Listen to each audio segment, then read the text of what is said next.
Hi everyone. I want to share with you the next step I've taken in working on making the house easier to live in.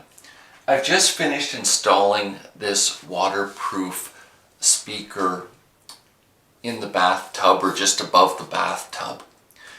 The process to do this was actually really straightforward. I spent more time drilling the hole through the wall overall and attaching the speaker mount than actually installing the rest of it. It was really easy to do. The first step was picking out what speaker I wanted to use. So I personally prefer to use an audio cable. That is like the small jack on your cell phone, tablet, or computer, where the computer one is green. So this does both Bluetooth and the 3.5mm jack. So I ordered it, and then the next step was to order the mount, which is the part that's screwed to the wall. Now what I decided to do was to buy a pair of them. I've got a spare one here, and what I need to do is make up and match the two holes that would go through the wall and in behind the tiles to grab on. Because it's tiles, I didn't want to risk cracking the tile that it's mounted to, like right here or on the other side. So what I decided to do was to lengthen this hole to become 1/4 of an inch, and then do the same here. And then I bought a pair of 1/4 inch leg bolts. They're spring loaded. You can see it here in this picture. So a toggle bolt goes in behind and it opens up wide and it spreads the weight over. So where it is actually going to be, one's going to be down here, there's going to be a part here, one here, and then up at the top. And it just spreads the weight out in a way that's not going to stress a tile and make it prone to cracking. I do want to mention that this right here is an outside wall. So when I was drilling the holes for the leg bolts, I did penetrate the vapor barrier, and part of the process of attaching this to the wall was applying silicone around here, right around the holes. And I also filled the holes with silicone so that the vapor barrier would again be sealed around where the bolt went through it and prevent this basically from cooling down. Inside here there's a lithium battery, and batteries don't hold as much electricity when they're cold. So a practical example of this is if you're using your cell phone during the winter, you're going to notice that it doesn't last as long. Like, you can't listen to as much music or take as many pictures or talk as long or video conference your friends as often when the phone gets cold compared to a nice summer day. So it's the same thing about protecting this. Now the next issue is to make sure the edges are tight and aligned up. So I like things to look nice in my house, taking pride in workmanship.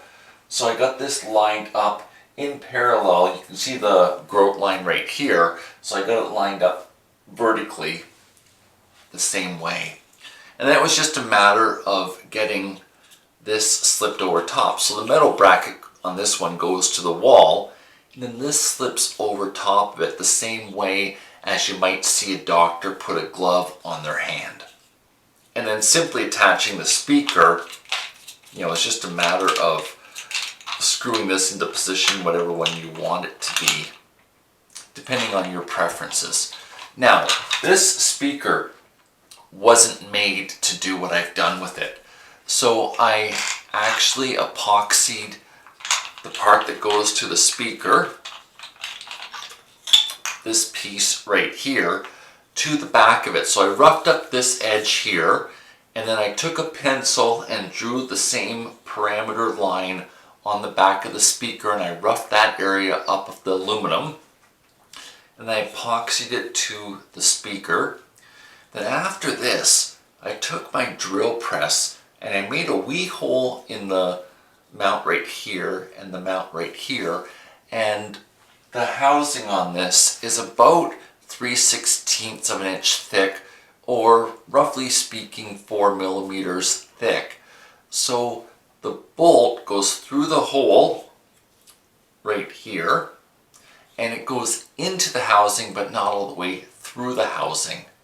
I didn't want to either damage the battery or damage the circuit board or damage any of the speakers that are inside of it. And then I used 2 bolts. You'll see in the picture here that there's the 2 bolts. And after giving the epoxy 24 hours to cure, it's able to hang here, and sort of the bolts and the epoxy works together. It's 2 different types of joining something together. You tend to use a fastener when joining something that's got a bit of weight to it, and then the epoxy is stronger, but the shear strength, that is kind of when you rip a page or when it rips apart, would be better off handled by the bolt. So if I push in the power button, I'm pushing some weight against it, and the bolts will help hold it instead of the JB Weld let go. That noise you just heard. In 2008, Joaquin Phoenix shocked Hollywood with news. Oh dear. Acting to become a rapper. I just started the video when I did that. Anyway, back to what I was saying. When you're pushing against it, you're putting a little bit of pressure against the bolts, and you don't want to damage the epoxy and have it just fall off. So I'm using both the bolts and the epoxy. If I was to do this over again, I would have bought a bigger speaker where I could have easily put a screw all the way through and used wider screws, but I wanted to use both so I had a really, really good tight fit.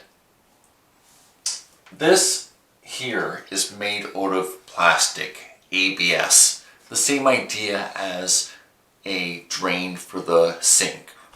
So ABS can get wet. It can handle the environment. This is made out of aluminum. Aluminum doesn't rust. It forms a really thin coat called aluminum oxide. It protects itself. It's kind of like putting on a glove again, if I can use that analogy. So aluminum is a safe material to use in the environment where it's going to get moist, and the speaker itself is designed to be waterproof. So for example, there's this rubber edge here, and that rubber edge will protect the electronics. It'll protect the battery, and it'll protect the speaker from getting moist and becoming damaged. So if you were to do this yourself, you would pick a mount, and you would pick the speaker that you want, and a few toggle bolts, and some silicone, and probably a pair of fasteners, bolts likely, and just sort of plug away at it. For me, using hot water is helping improve the pain in my hips and the pain in my knees. So it makes sense to have this here for when I'm in the tug for 30 to 40 minutes for pain relief. Now other people may put that on just sort of like a spa at home type of idea, to relax, to have some time to think, or just to enjoy life while you're in the tub. And in a few days from now, I'm going to be adding a tablet mount that will be where I face when I'm in the tub, and the tablet can live on that. The big picture of this is if I was to need to call for help, I could use the tablet to connect with the outside world if I got in the tub. Beyond that, doing what's practical to boost morale makes sense when you're living with a chronic illness. I hope this video will get you thinking about what you can do to help yourself that you've got control over. let's say you rent and your landlord's not going to agree with you putting some holes through the wall. You could conceivably have a waterproof speaker sit beside you. And there are suction mounted tablet holders you could use, or you could do what I've originally used, which is have this little plastic tablet holder, sort of while I was testing my proof of concept. I bought this first to make sure it was the route that I wanted to go before putting holes in the wall of my home and heading in that process. It's cost me about 140 Canadian to do, or roughly 110 US. I think it's worth it because I'm finding myself needing the hot water even twice a day, most days. Anyway, I want to get you thinking about what you can do to help yourself. I'd like to see you enjoy your life. I definitely only want the best for you in your life. So even if you don't have a physical disability or mental illness, I still want to see you enjoy life. Because even if you're not living with chronic pain or mental illness, you still face the same adversities in life, like the death of a family member, or the loss of a friendship, or divorce, or feeling taken advantage of. There's still lots of adversity in life to be encountered, regardless of your health. And so being able to be proactive goes a long way in helping the doctors respond to you, see an investment in yourself, and be motivated to help you and push that much harder and be your partner in pursuing your treatment. Anyway, hope you're doing well. Thanks for the time that you spent with me today. Bye for now.